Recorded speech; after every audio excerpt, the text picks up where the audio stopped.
Tonight, before you go to bed, turn off every light in your room. Wait, just for 10 seconds. Now listen. Every tiny sound suddenly feels louder. The room feels different. Your imagination starts filling in what your eyes can no longer see. Now imagine that darkness stretching for miles in every direction. No streetlights, no houses, no flashlights, no phones, nothing. For almost every human who has ever lived, this wasn't an experiment. It was every single night of their lives. But here's the strange part. Our ancestors didn't fear the darkness because it was empty. They feared it because it wasn't. When the sun disappeared, humans weren't the only ones becoming active. Something else was waking up too. A world where humans suddenly dropped to the middle of the food chain. They were no longer the hunters. They were the hunted. So how did our ancestors survive hundreds of thousands of nights in a world they could barely see? The answer isn't what most people think, because darkness never killed anyone. What was waiting inside it did, and to understand how humans survived, we have to go back. Every evening, the same race began. Not against another tribe, not against hunger, against the sun. As the sky slowly turned orange, every family had one goal: get back before darkness did. Because once the last light disappeared, the rules of survival changed completely. During the day, humans had one advantage every predator feared. We could work together. We could see danger from a distance. We could throw weapons with incredible accuracy. But at night, almost all of those advantages vanished. Human eyes were never designed for the night. Compared to predators like lions, hyenas, and leopards, ancient humans were almost blind. A leopard could be standing only a few steps away, watching you, waiting, and you would never know. Which raises another question. If humans were so vulnerable after sunset, why didn't predators simply wipe us out? It wasn't sharper spears, it wasn't bigger muscles, it was something so ordinary today that most of us barely notice it anymore. So, what changed? Fire. But fire wasn't just a source of heat, it completely changed the rhythm of human life. Imagine watching the last rays of sunlight disappear, while a small campfire flickers in front of you.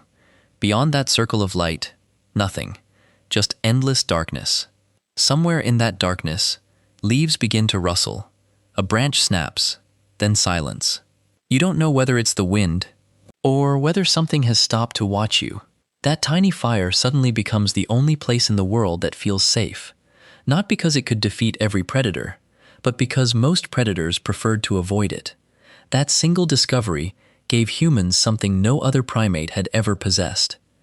Time, extra hours, and here's where everything changes. Scientists believe those extra hours may have transformed our species forever. Think about it. Before humans controlled fire, the useful part of the day ended when the sun disappeared. After fire, the day didn't end. It simply changed. Instead of hunting, people gathered. Instead of running, they rested. Instead of surviving, they started talking.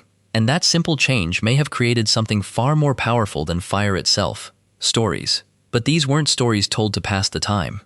They may have been the reason human knowledge survived for hundreds of thousands of years, because long before books, long before writing, long before schools, the campfire became humanity's very first classroom, and without realizing it, you may still be carrying those ancient nights inside your mind. But those extra hours didn't just help humans survive. They changed what it meant to be human. Think about it. For the first time in history, people weren't running from danger. They weren't searching for food. For a few precious hours, they could simply sit together. And that's when something remarkable began to happen. Instead of planning tomorrow's hunt, people began telling stories. Not stories to entertain, stories to remember. A child sitting beside the fire could learn where the river flooded, which plants could heal, why certain animals were feared, or why wandering too far from the fire after dark almost always ended in tragedy. Long before books, long before writing, long before schools, knowledge traveled from one generation to the next through nothing more than a human voice. The campfire became humanity's very first classroom. But here's where it gets even stranger. Anthropologists studying modern hunter-gatherer societies noticed something unexpected. During the day, most conversations were practical. Who would hunt? Where could food be found? Which tools needed repairing? Daytime conversations were about survival.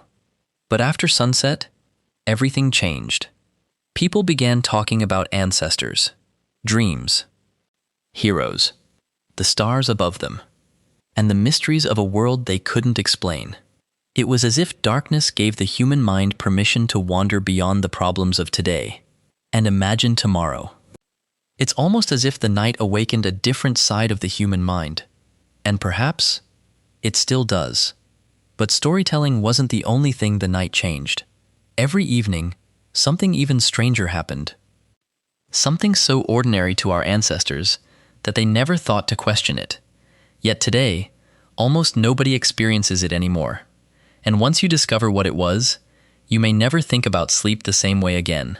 But storytelling wasn't the only thing the night changed. Every evening, something even stranger happened, something so ordinary to our ancestors that they never thought to question it. Yet today, almost nobody experiences it anymore. Sleep, or more accurately, the way humans used to sleep. Most of us imagine our ancestors falling asleep shortly after sunset, then waking up the next morning. One long, uninterrupted night of rest. But history tells a very different story. For centuries, old diaries, medical records, court documents, even ancient literature repeated the same mysterious phrase, first sleep, and then second sleep. At first, historians thought it was simply an old expression, until they realized something remarkable. People weren't describing one night's sleep, they were describing two.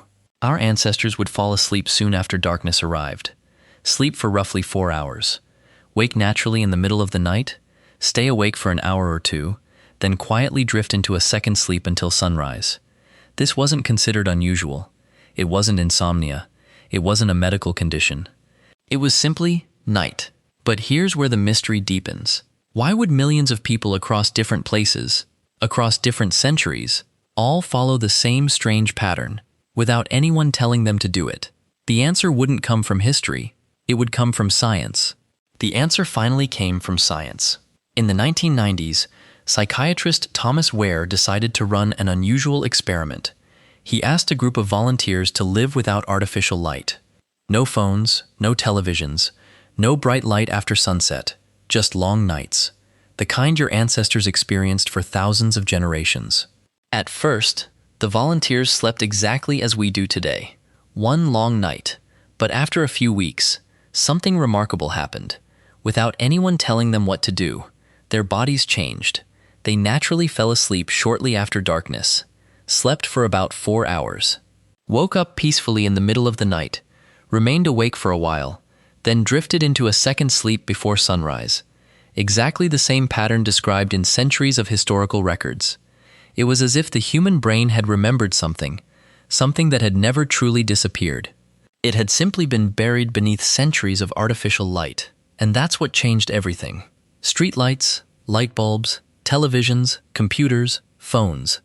For the first time in human history, darkness stopped being part of everyday life. We stretched our days long after the sun had disappeared. Slowly, the ancient rhythm that guided human nights for thousands of years began to fade. Today, when many people wake in the middle of the night, they assume something is wrong. But perhaps, their bodies are simply remembering a pattern that once belonged to every human being. For hundreds of thousands of years, the night wasn't just a time for sleeping. It was where stories were shared, knowledge was passed on, families gathered around the fire, and people experienced a rhythm of life that modern civilization has almost forgotten. Tonight, when you switch off your bedroom light, remember this: your ancestors looked into that same darkness, not for one night, but for almost every night of their lives. And perhaps, the night changed us far more than we ever changed it.